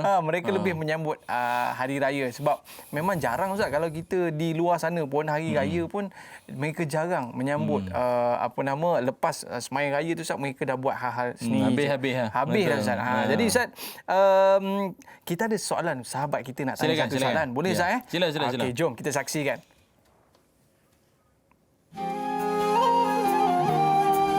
Assalamualaikum Ustaz, nama saya Rahmat. Saya nak tanya satu soalan. Hari raya macam ni banyak sangat makanan. Nak tanyalah Ustaz, bolehkah kita makan sampai lewat malam? Itu satu soalan saya. Terima kasih. Ini yang jenis orang Ustaz, dia tak cukup 24 jam Ustaz. Masa dia tak cukup, sampai ke tengah malam pun makan lagi. Agaknya perut dia bukan 1/3 Ustaz. Yang ni 1/5 agaknya Ustaz. Bagaimana keadaan Ustaz makan sampai lewat malam? Okey. Ini bukan hadis dan bukan juga qaul ulama, tetapi kita boleh katakan kata-kata mutiara kata lah ataupun qaul hikmah lah, kata bijaksana ya. Dalam bahasa orang putih dia kata apa? Breakfast like a king, lunch like a prince, dinner like a beggar atau lover. Apa maknanya? Makan pagi macam raja. Raja makanan dia meriah, semua yang maknanya susah nak dapat, makanan berkhasiat banyak tu kan makanan dia. Makan pagi sarapan. Tapi kalau makan tengah hari macam putera raja. Putera raja dia tak boleh kalahkan raja. Raja lagi banyak makanan dia. Tapi kalau makan malam like a beggar. Beggar ni pengemis. Ataupun lover, orang yang sedang bercinta. Makan malam. Maknanya makan tak banyak. Pengemis kan, makan mana hak selit-selit, mana hak ada sikit-sikit cebisat-cebisat. Malam. Tapi maaflah, orang kita dia terbalik. Makan malam macam raja. Makan pagi macam pengemis. Makan pagi lah, makan biskut-biskut lah, roti sikit-sikit. Tak makan lah. Pagi-pagi saya tak makan berat sangat. Salah, cik oi. Saya nak pesankan ya. Hari ni kata pakar-pakar kesihatan sebut, pakar diet sebut, siapa jenis tak suka mengamalkan breakfast, sarapan pagi, tak suka makan pagi, maka dia akan mudah menerima 3 risiko. Maaf ya. Pertama, risiko gemuk. Kedua, risiko kencing manis. Yang ketiga, risiko masalah jantung. Ni kalau tak breakfast tak Orang tak breakfast. Orang tak juga. breakfast. Jadi kalau ada orang yang berpandangan, dia kata, tanya dia tak breakfast. Awal lagi berat lah ambil pagi. Nanti tengah hari lah. Kalau jenis macam tu punya orang, dia kata berat ke, dia kata tak naklah diet lah, tak nak sarapan sebab diet salah.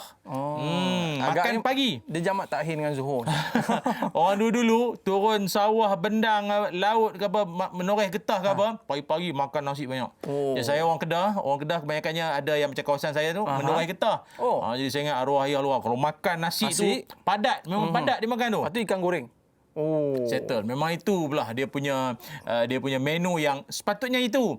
Dan kalau ikutkan orang kesihatan kata, perut kita ni, kedai dia mesti tutup sebelum pukul 8. Sebelum pukul 8? Bukan cerita ini arahan MKN ke SOP ke, bukan. Ni cerita pasal perut lah, Ustaz. Ni cerita perut lah ni. Okay. Kena tutup pukul 8 dah kalau ikut. Habis lepas pukul 8 tak boleh makan dah. Buah yang paling dicadangkan. Tapi kalau itulah kan, macam kami penceramah ni dugaan. Lepas ceramah Ustaz, sila Ustaz. Pukul 11 Ustaz. Pukul 11. Kambing. Bontrot. Bungkus lagi. Ustaz ni hajat, Ustaz hajat. Ada hajat. Dia kira dia punya hajat. Yang nak qada hajat, dia tak kira lagi. Astaghfirullahalazim. Kasim. Masalah Ustaz, takut esok tak boleh makan dah.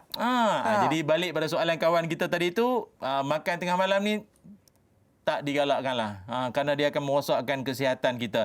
Di sinilah saya pun geram kot nak beritahu ni. Tapi dah kawan kita tanya tadi kan, kita masuk terus. Boleh Boleh Ustaz, terpaksa jawab lah. Penonton-penonton yang dirahmati Allah sekalian. Jagalah kesihatan. Sebab daripada pemakanan kita ini, banyak penyakit datang berpunca daripada perut sebenarnya. Maksudnya daripada apa yang kita makan selama ini. Kita rakyat Malaysia, tuan-tuan, tak adalah ramai sangat yang ada masalah kesihatan. Cuma kita ni di Malaysia ada 5.6 juta rakyat Malaysia yang umur 18 tahun ke atas yang mengalami obesity, berat badan berlebihan. 5.6 juta rakyat Malaysia yang 18 tahun ke atas yang ada obesity, berat badan berlebihan. Tak ramai sangat tu Ustaz. Walaupun obesity ni orang kata, okey lah Ustaz, cabi. Kalau yang laki-laki perut dia macam tu sikit, orang kata Abang Roy. Roy, kau dah berubah Roy. Kan? Okey lah. Tak okey sebenarnya. Orang yang obesity ni, berat badan berlebihan, akan mudah dapat beberapa masalah lain. Antaranya 30% orang yang obesity mudah dapat darah tinggi. 28% orang yang obesity ni mudah mendapat masalah jantung. Dan 17% orang yang obesity ni akan mudah dapat kencing manis. Jadi bertitik tolak daripada itulah. Tolonglah tuan-tuan.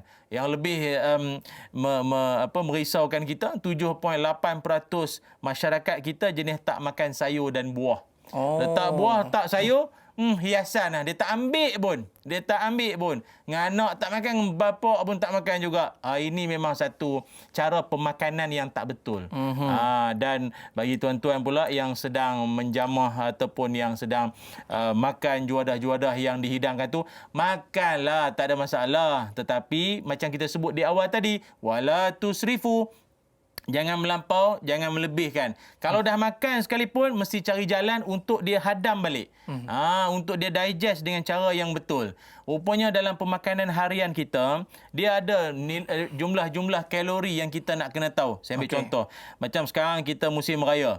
Tuan-tuan makan ketupat. Ni penonton tengah makan ketupat mungkin barangkali yang ketupat tu, ketupat 3 segi ke 4 segi ke, sebiji ketupat 88 kalori. 88 kalori. Kalau tuan-tuan makan lemang sebatang panjang tu, dah sepotong. Daripada sebatang panjang, potong. Sepotong tu, sepotong lemang tu 84 atau 82 kalori lebih kurang. Lontong dengan apa atas ni kuah kacang apa semua ada situ 350 kalori. Banyaknya Ustaz tu semua tu tinggi-tinggi sangat kalori tu Ustaz. Saya tak mau semua. Saya nak makan tak nenah je Ustaz. Saya makan tak nenah je Ustaz. Saya tak mau yang lain-lain. Makan tak nenah je. Boleh, tak nenah pun tak ada masalah. 50 kalori. 50 kalori. 50 kalori. Kurang sikit. Tak nenah kalau dah sedap takkan sebiji. Dia ulang lagi Ustaz. Rumah dia tengok mula satu. Lepas tu balik tengok, habis dah. Tolong isi ya. Isi je. Dah 6 biji dah berapa dah. Ya, Ustaz. Jadi macam mana cara nak hadam dia? Ini saya pun study juga. Belajar buat homework sikit. Tajuk kena kan. Rupanya untuk nak hadam, nak bakar kalori kita, 100 kalori, cara nak bakar dia macam mana? Untuk 100 kalori. Iaitu dengan kita kena brisk walking, berjalan laju. Berjalan secara laju, itu selama 30 minit. Baru Setengah settle? jam. Untuk 100 kalori. Alamak. Okey, tadi saya sebut apa tadi? Makan Lontong ketupat. 300 Ustaz. Lontong 300. Maknanya Sejam setengah. okey, maknanya daripada Bukit Badung. Bukit Badung. Okey. Daripada Hijuk tu, Ustaz, daripada pergi Hijuk. Shah Alam, tak balik. Patah balik. Allah. Bayangkanlah tuan-tuan. Kalau tuan-tuan yang jenis makan sepotong lemang 82 kalori itu baru sepotong. Kalau sebaris tu tuan-tuan, lontong mana pahang ke bentung punya lemang, ya Allah, lepas tu tidur. Selamat maju jaya. Tuan-tuan. Jadi tolong jaga kesihatan. Badan kita bukan kita punya. Allah pinjamkan saja. Jadi oleh kerana namanya peminjam, buat elok-elok sikit. Jaga badan elok-elok. Ini yang tengok di rumah ni kata ustaz, baru nak masuk lemang ni letak jangan.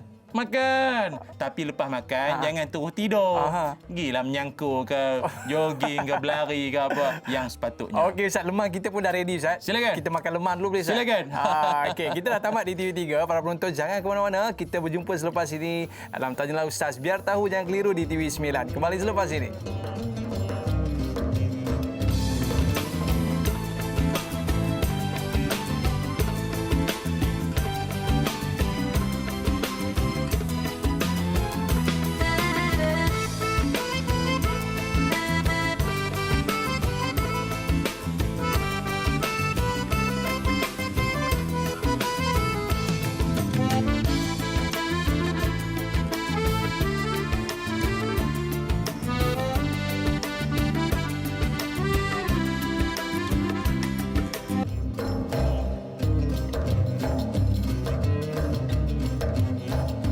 Alright, kembali dalam Tanyalah Ustaz. Biar tahu, jangan keliru. Hari ini kita bersama dengan Ustaz Ilyas. Ustaz cantik baju orange Ustaz. Saya tak berapa nak orange, saya kuning sikit Ustaz. Tak apa. Ya. Dia paling tinggi vitamin C yang tu. Paling tinggi vitamin C tapi Ustaz, saya pakai kuning Ustaz sebab dekat rumah saya Ustaz, kalau Ustaz datang nanti saya buat air mangga. Dia kena dengan tema warna kuning Ustaz. Tema. Okey. Ustaz mesti air orange kat rumah. Lebih kurang. Okey Ustaz, ada sahabat kita ni dia nak tanya satu soalan lah Ustaz kita bersama dengan Hana Wanci. Assalamualaikum Ustaz dan Dai. Soalan saya Ustaz, apakah hukumnya tidak menjaga pemakaian bagi mereka yang mempunyai apakah hukumnya tidak menjaga pemakanan bagi mereka yang mempunyai penyakit bahaya yang boleh memudaratkan kesihatan kerana mengikut selera makan mereka yang keterlaluan kerana nafsu makanan. Mohon pencerahan Ustaz. Terima kasih Ustaz dan Dai. Baik Ustaz, ni masalahnya orang yang kadang-kadang yang cucuk insulin Ustaz, kopi 2 jam Ustaz. Ya Allah. Dia punya favourite coklat. Tak sedar diri lagi. Tak sedar diri. Jadi kadang-kadang perkara macam ni Ustaz, ada tak hukum terhadap perbuatan tersebut? Tak dah tahu dah sakit Ustaz. Tapi makan tak ingat dunia juga. Dia kata tak apalah, mentara hidup ni. Aku makan je lah. Yalah, yalah, betul. Yalah, ada ayat Quran yang mana Allah SWT menyebutkan wala tulqu bi aidikum ila tahlukah. Janganlah mencampakkan dirimu ke arah kebinasaan. Maknanya kata ulama, apa sahajalah perkara-perkara yang boleh merosakkan tubuh badan yang dipinjamkan oleh Allah Taala pada kita ini, maka benda itu boleh mengundang kemurkaan Allah Subhanahu Wa Taala. Dan dalam masa yang sama juga, saya nak kongsi dengan penonton-penonton semua bahawa ada perkara yang kita kadang terlepas pandang tau. Allah Ta'ala sangat marah. Allah Ta'ala cukup tak suka dengan golongan yang satunya tak jaga badan. Kerana rupanya tak jaga badan ni yang menyebabkan badan tu melebar sangat. Satu situasi yang tak baik sebenarnya. Ada satu hadis yang mana Rasulullah sallallahu alaihi wasallam, saya bacakan sebahagian hadisnya itu, matanya itu. Kata Nabi, inna ba'dakum qauman yakhununa wala yu'tamanuna wa yashhaduna wala yustashhaduna wa yanzaruna wala yafuna wa yazharu fihi musimanu. Nabi SAW bersabda, kata Nabi, nanti ni kamu akan tengok akan ada kaum yang suka sangat khianat. Dia suka sangat melakukan pengkhianatan. Dan dia juga tidak bersifat amanah sifatnya itu. Wa yashhaduna wa la yustashhaduna. Dia ni sibuk nak jadi saksi. Kalau ada pendakwaan ke apa, dia sibuk nak jadi saksi. Tapi dia saksi tak boleh pakai. Kesaksiannya tu tak boleh diterima, tak boleh pakai punya saksi. Wa yanzaruna wa la yafuna. Kalau dia bernazar, dia mengingkari nazar dia. Aku bernazar dapat anak ni nanti ni, aku nak buat itu, nak buat ini. Dia bernazar tu, anak dapat dah, dia tak buat pun yang dia nazarkan tu. Itu. Tu senarionya lah. Kemudian di ujung Nabi sebut wa yazharu fihi musimanu, dan kamu akan nampak ramainya orang gemuk. Ramainya orang gemuk. Kamu akan nampak ramainya orang-orang gemuk. Apa maksud tu, Ustaz? Jadi para penonton yang saya muliakan, jangan tersentap lagi. Nanti dulu. Ustaz sebut gemuk ni macam mana pula ni? Nanti. Kata Imam Qurtubi rahimahullah, gemuk yang disebutkan dalam hadis tersebut adalah disebabkan makan yang terlalu melampau, dan dia ni pemalas punya orang, tak jaga badan, exercise apa pun tak dibuat, dan dia juga memang orang jenis turut hawa nafsu, membujur lalu melintang sapu. Apa hidang semua dia telan, dia balut. Melintang sapu, Ustaz. Dia sapu semua. Dia tak patah dah, dia sapu semua. Orang letak apa makan, letak apa balon, orang bagi telan sudah. Jadi jenis macam ni yang menyebabkan kegemukan, itulah yang Nabi SAW sebutkan dalam hadis yang sangat tak disukai.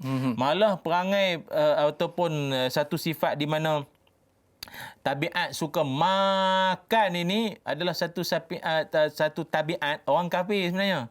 Allah Ta'ala sebut dalam Quran, walladzina kafaru yatamatta'una wa ya'kulun kama ta'kulul an'am. Kata Allah Subhanahu wa Ta'ala, orang-orang kafir itu bersenang-senang hidup di dunia, makan. Mereka ini makan macam binatang. Binatang mana ada kontrol. Makan ni nak makan ni makan ya. Makan. Makan. Dia fikir makan je. Makan, minum, tidur, rehat, kahwin. Tu binatang. Kan? Binatang kahwin. Kahwin. Dia tak ada akad nikah. Tak ada bersanding lah. Dia tak ada. Dia kahwin cara dia lah. Makan, minum, tidur, rehat, kahwin. Tu binatang.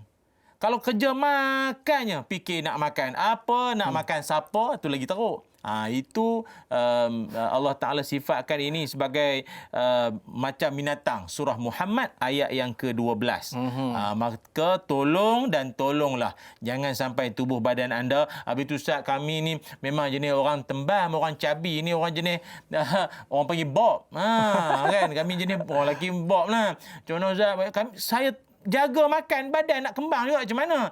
Tu cerita lain. Itu cerita lain. Faktor genetik, bapak ke mak dia memang jenis orang kata triple XL ke apa kan. Jadi anaknya pun gitu juga. Itu cerita lain. Ini memang tak jaga badan dan memang dia okey badan dia sampai jadi begitu. Itulah yang dimurkai oleh Allah Subhanahu Wa Taala. Allah alam. Maknanya walaupun dia SSSS lah Ustaz tapi dia tetap sihat. Dia pergi berjoging dan dia buat kerja dan sebagainya Ustaz. Yang tu tak ada masalah lah. Yang ni jenis pemalas ni Ustaz. Okey. Muntah padang pasir pun tak ada malas macam ni orang. Baik Ustaz, kita ada kawan kita Ustaz. Nak tanyakan soalan kepada Ustaz. Boleh Ustaz kita raikan? Boleh silakan. Okey, jom kita saksikan. Assalamualaikum Ustaz Da'i, selamat Hari Raya, maaf lahir batin saya ucapkan. Okey, sebenarnya saya ada satu persoalan yang saya ingin ajukan kepada Ustaz dan juga Da'i berkenaan dengan pemakanan. Okey, sebelum ni sepanjang bulan puasa kita makan dengan kuantiti yang sikit, dengan makanan-makanan yang sihat seperti makanan-makanan sunnah. Tetapi kita tahu makanan-makanan sunnah ni kos dia agak tinggi sedikit dan memandangkan sekarang ni orang kata sedang hari raya dan kita telah menggunakan duit orang kata dengan penyediaan hari raya. Perlukah kita terus amalkan makanan sunnah ataupun bagaimana Ustaz? Terima kasih Ustaz. Ni Ustaz, kita nak makan sunnah tapi harga dia not bad lah Ustaz. Tapi itulah saya pernah dengar Ustaz. Kalau kita makan kurma ajwa ni Ustaz, dia akan terhindar daripada sihir Ustaz. Betul. Makan di waktu pagi. Tapi saya pernah ingat Ustaz pernah ceramah satu ketika tu Ustaz. Kalau makan banyak-banyak nanti kepala jadi botak. Tu Ustaz pernah ceramah satu ketika saya teringat. Sebab apa Ustaz? Tak pakai shampoo kot. Tak pakai shampoo. Mungkin sebab mahal sangat Ustaz. Sampai boleh botak kepala. Ustaz, mungkin Ustaz boleh komen tentang isu ini Ustaz. Ya, baik. Terima kasih. Tak apa. Kita ni dalam kehidupan kita ada perkara yang kita pun sedia maklum bahawa lambang kita cinta pada Allah, fattabi'uni yuhibbukumullah. Ikutlah Nabi Muhammad sallallahu alaihi wasallam, nescaya kamu akan dicintai Allah. Dalam erti kata, ikut tu ikut syariat. Kerana kalau kita nak ikut setengah perkara-perkara lain, ada perkara yang agak sedikit berbeza dari sudut apa? Pertama, Nabi laki-laki. Cik Puan yang tanya tadi tu perempuan. Akak, Nabi tu laki-laki. Nabi simpan janggut. Dia nak ikut sunnah Ustaz. Habis dia pasal janggut. Habis bubuh dia bubuh minyak apa bubuh sini nak pergi janggut juga. Tak payah. Faham tak? Itu ada benda yang kita tak boleh lah nak ikut kerana pertamanya faktor jantina. Nabi lelaki, perempuan. Nabi isterinya jumlahnya ramai. Kan? Jadi kita yang khususnya wanita takkan nak buat macam tu pula. Nak ikut sunnah punya pasal. Tak. Apa lagi? Dari sudut bangsa, Nabi Arab, awak Jawa, Minangkabau mana? Melayu Siam mana? Kedah Kuat Diang, Sungai Tiang mana? Kan dari bangsa dah lain dah. Jadi dari sudut makanan pun pastinya berbeza. Jadi macam mana Ustaz? Ya, kita tak boleh nak ikut 100%, tetapi kita ikut sunnah syariat yang Nabi dah tunjuk dah. Kalaupun tak makan kurma, tapi kita makan dengan tangan kanan. Pun dah kira sunnah. Dah kira sunnah. Okey. Makan, ambil yang paling dekat. Sunnah. Lepas makan, jilat jari. Ataupun dalam hadis Nabi sebut, jilat jari atau minta dijilatkan jari kita. Boleh juga Ustaz. Itu ramai terkejut juga. Minta orang jilat jari kita. Tak sanggup.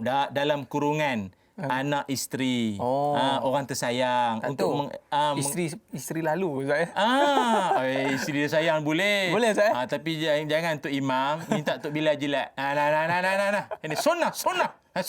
Barokah. Cepat. Izzat cepat. Bukan. Dia maknanya di situ ada jalan-jalan lain. Sungguh pun kita rasa begitu ekonomani terhadap nak beli benda-benda makanan barokah tadi tu. Saya lebih selesa untuk sebut makanan barokah lah. Makanan berkat ni semua dengan kosnya agak tinggi. Benda import. Duduk sana tak apalah. Ada yang duduk Jordan dulu. Kita belajar Mesir dulu. Okeylah dekat kan. Petik belakang universiti je. Kurma semua tu. Ni sebab jauh. Kos import tu yang mahal. Jadi tak apa. Ada jalan lain yang juga boleh dapat pahala sunnah. Cuma ada beberapa yang saya nak kongsi kan. Macam Ramadan lepas. Ramai juga orang sibuk kalau pergi iftar buffet Ramadan. dia punya menu wajib dia tu ni kambing baring pula apa? Kambing lepas dibakar dia terbaring. Kambing bakar, kambing golek semua tu kan. Okey. Kadang kita ambil juadah lain, dia kata Ustaz, kambing Ustaz, sunnah. Sunnah Ustaz, kambing sunnah. Awak kambing sunnah ya. Mari kita tengok sejauh mana dia punya Kesunahan itu. Allahumma salli ala Muhammad. Baik. Dengar ya. Sayyidina Anas bin Malik radhiyallahu an menyebutkan bahawa ma akalan Nabi sallallahu alaihi wasallam khubzan muraffaqan. Apa maknanya? Nabi SAW tidak pernah makan roti yang muraqqaqan, ni maknanya tak pernah makan roti yang empuk lembut. Saya ulang sekali lagi. Nabi tak pernah makan roti yang lembut. Tidak. Nabi bukan jenis makan, maknanya Nabi bersederhana. Nabi ni tuan-tuan, kalau ikutkan Nabi minta apa Allah Ta'ala bagi. Betul, Ustaz. Tapi Nabi lebih memilih untuk bersederhana. Nabi tak nak makan roti yang lembut. Dan wala syatan masmutatan hatta laqiyallah. Dan Nabi tak pernah makan kambing yang dipanggang. Nabi tak pernah makan daging yang dipanggang. Habis tu kambing Nabi buat apa? Kambing buat lauk. Yang berkuah Ustaz nak berkuah. Berlauk lah. Nabi tak makan dia secara panggang. Jadi Ustaz, tuan-tuan yang makan daging kambing panggang, golek semua kata ini sunnah. Kita perbetulkan itu je lah. Maknanya Ustaz, kalau kita makan pisang Ustaz, pisang dia tak adalah sunnah, tapi kalau tangan kanan dia jadi sunnah Ustaz. Okey Ustaz, lepas ni kita akan cerita lagi tentang makanan ini Ustaz. Kita berehat seketika, para penonton jangan ke mana-mana, kembali selepas ini Tanyalah Ustaz, biar tahu, jangan keliru.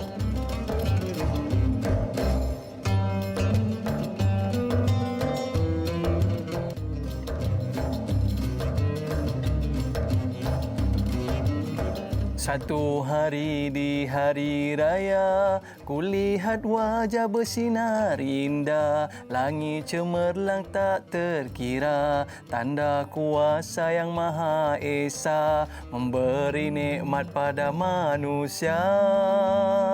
Tapi Ustaz, ada orang nyanyi lagu tu Ustaz. Satu hari di hari raya, 2 hari di balai raya Ustaz, hari ketiga dah pergi hospital lah. Sebab banyak sangat makan tu Ustaz. Yalah kan, banyak sangat makan. Habis mudarat. Jadi Ustaz, inilah kita bincangkan pada hari ini berkaitan dengan selera Syawal Ustaz. Selera Syawal. Okey, baik. Jadi kita nak teruskan perbincangan kita pada hari ini Ustaz. Tadi Ustaz sebut dengan kambing golek tu Ustaz. Lepas ni kau ada kambing golek kita Ustaz Okey, baik.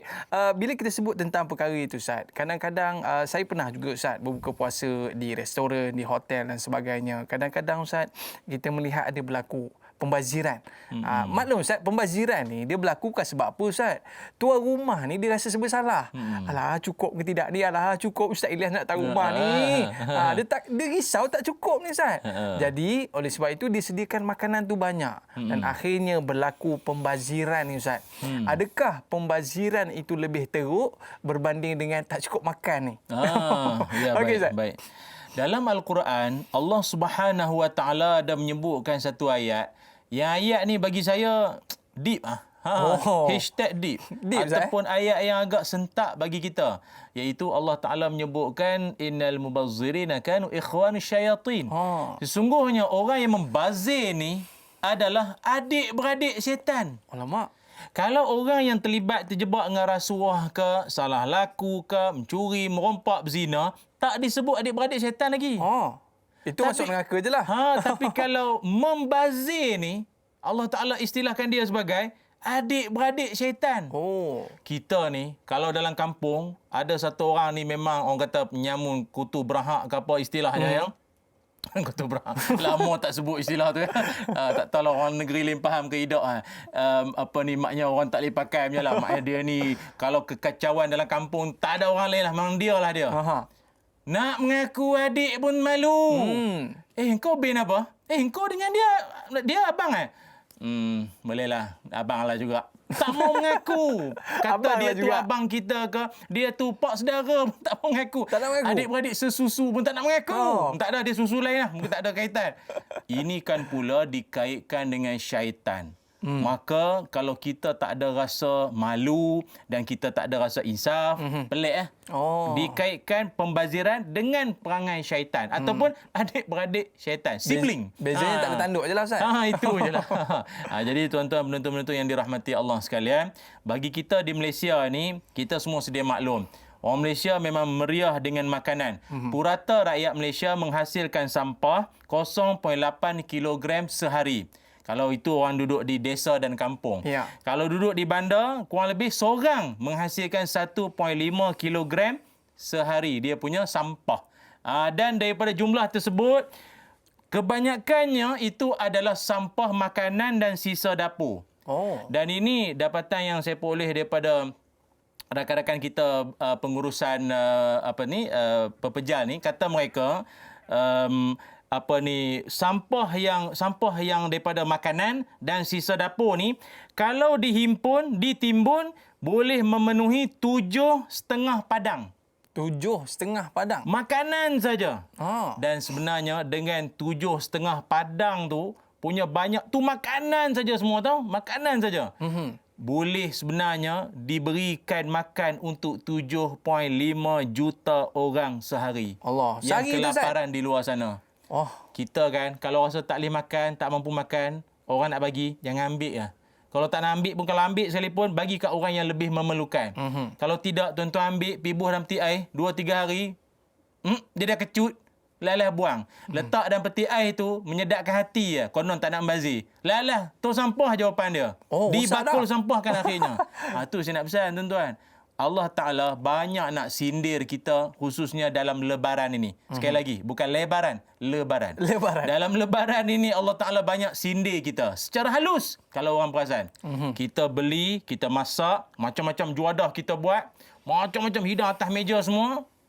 Lalah tak makan pun semua. Lalu seolah-olah Allah nak sindir kita, part mana? Di mana? Iaitu Allah Ta'ala seolah-olah berbicara dengan kita. Hei manusia semua, kau sibuk cari makan, beli makan, buat makan macam-macam banyak. Kau makan ke semua? Kau tak termakan pun. Begitulah kau dalam hidup. Siang malam sibuk cari makan, beli tu macam kau kerja sampai majlis ilmu tak pergi, semain jemaah pun tak, apa segala hal ibadah kau tak peduli. Harta yang ada tu, kau makan pun tak habis. Lalah yang menikmati makanan ataupun harta lebihan kau tu orang lain. Maka inilah yang menjadi satu tazkirah lah untuk kita supaya sedar dan insaf, jangan sampai terjebak dalam pembaziran. Maknanya kalau 7 padang tu Ustaz, di packing balik Ustaz. Alamak. Boleh untuk 7.5 juta orang yang kelaparan boleh dibagi makan dalam sehari. Saya terkejut dengar fakta ini Ustaz.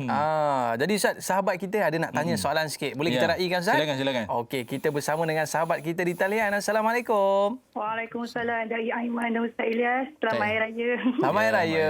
Apa khabar Kak? Alhamdulillah Ustaz. Silakan dengan soalan. Okey, Ustaz, saya nak bertanya Ustaz. Tadi Ustaz cerita pasal makanan kan, ni soalan saya lebih kurang makanan lah. Okey, seperti yang kita sedia maklum, masa bulan Ramadan ni kita berpuasa 1 bulan, 30 hari kan? Ya. Tapi bila masuk je bulan Syawal, ada segelintir lah yang makan berlebihan. Macam nak balas dendam lah sebab dah tak makan siang hari kan, 30 hari tu. Jadi persoalan saya ni, apakah kesan makan berlebihan ni setelah perut kita ni dilatih sebulan dengan ibadah puasa? Kalau Ustaz boleh jelaskan. Okey. Terima kasih atas soalan yang diberikan. Ni kesan ni Ustaz. Biasanya ialah perut ni waktu siang ni dia tengah lelap ni Ustaz. Tiba-tiba datang bulan Syawal ni Ustaz, bekerja dia 24 jam. Kejut. Jadi apa terkejut dia? Apa kesan ni Ustaz? Ya, baik. Terima kasih pada sahabat kita yang mengajukan soalan. Seperti yang kita sebut di awal tadi ni, sewaktu di saluran TV3 tadi ni, bahawa Ibnu Abi Hatim menyebutkan bahawa kalau orang tu makan melampau sangat, badan jadi berat, hati jadi keras, kurang cerdas, malas nak berfikir, banyak tidur dan berat dan malas untuk nak beribadah. Itu je lah. Dan rupanya kata Imam Ghazali rahimahullah, kata beliau, penyakit ataupun perangai mazmumah, sifat tercela kan. Sifat tercela pertama kanak-kanak adalah hubbut ta'am. Suka makan. Budak kan macam tu, suka makan. Nak pancing dia mari ke masjid pun makan. Siapa datang semayang masjid suruh kita bagi aiskrim? Oh, laju. Laju Ustaz. Laju. Tapi saya ingat bukan anak je. Bapak-bapak sekali. Buh poket. Dia kata anak rumah 3 orang. Buh dalam poket seluar. Sejuk. Bawa balik juga. Hubbut ta'am. Dia memang cinta pada makanan. Dia suka pada makan. Tak ada masalah nak makan dan suka makan. Tu tak ada masalah. Melampau tu yang masalah. Cumanya, saya nak, tadi kawan kita tanya apakah dia punya kesan dia. Saya dah sebutkan tadi menurut kata Ibnu Abi Hatim. Dan, dengar sini. Siapa tak jaga kesihatan, maka dialah orang yang pentingkan diri sendiri. Apa orang putih panggil apa? Dengan izin? Selfish. Selfish, Ustaz. Selfish. Tak tahulah apa fish yang dia jual tu. Orang yang tak jaga kesihatan adalah orang yang pentingkan diri sendiri. Apa sebab? Sebab bila dia jatuh sakit, dia akan menyusahkan ramai orang. Masa kau makan, tak ingat punya makan, nanti bila kau jatuh sakit, kau menyusahkan jiran tu, kau menyusahkan anak engkau, kau menyusahkan ramai pihak. Masa makan tak peduli apa. Masa sakit menyusahkan ramai orang. Kalau Ustaz, takkanlah anak sendiri datang nak tolong bawa mak pergi hospital tu kira menyusah. Kalau ikutkan menyusah sebenarnya. Tu orang suruh jaga kesihatan. Tak jaga kesihatan, maknanya mementingkan diri sendiri. Maka kita tak naklah jadi orang yang kelak menyusahkan orang lain akibat kerana tabiat kita yang jenis suka mengutamakan selera kita. Ada satu kata-kata, ni kata hikmah bukan hadis ya. Dia kata apa? Tuhan boleh mengampunkan kita, tapi perut tak boleh ampunkan kita. Betul tak? Apa maksud tu, Ustaz? Tuhan boleh ampunkan kita. Maksudnya kita, Allah SWT, kita buat ketelanjuran, kekasaran, ataupun apa sajalah benda yang mungkin kita terlepas pandang. Allah boleh. Innallaha ghafurun rahim. Allah Ta'ala maha mengampun lagi maha mengasihani. Allah. Tapi kata, mutiara kata tu katalah. Mutiara kata tu kata. Okey. Perut, dia tak boleh ampunkan kita.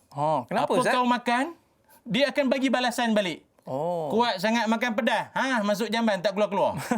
Dia tak ampun. Tak ampun. Kita boleh cakap dengan perut, sorry lah, hari ni teringin nak makan pedas lebih sikit lah. Esok tak makan dah? Esok tak makan dah. Janji. Tak ada. What you eat, you get back. If you not get back, you go back. Okey, Ustaz. Kan? Ini Atau kesan. go to hospital. Go Itu to je lah. hospital, Jadi Alright. bahananya akan berbalik kepada kita semula. Ingat, badan adalah amanah dari Allah. Okey, Ustaz, ucapan hari raya sikit, Ustaz.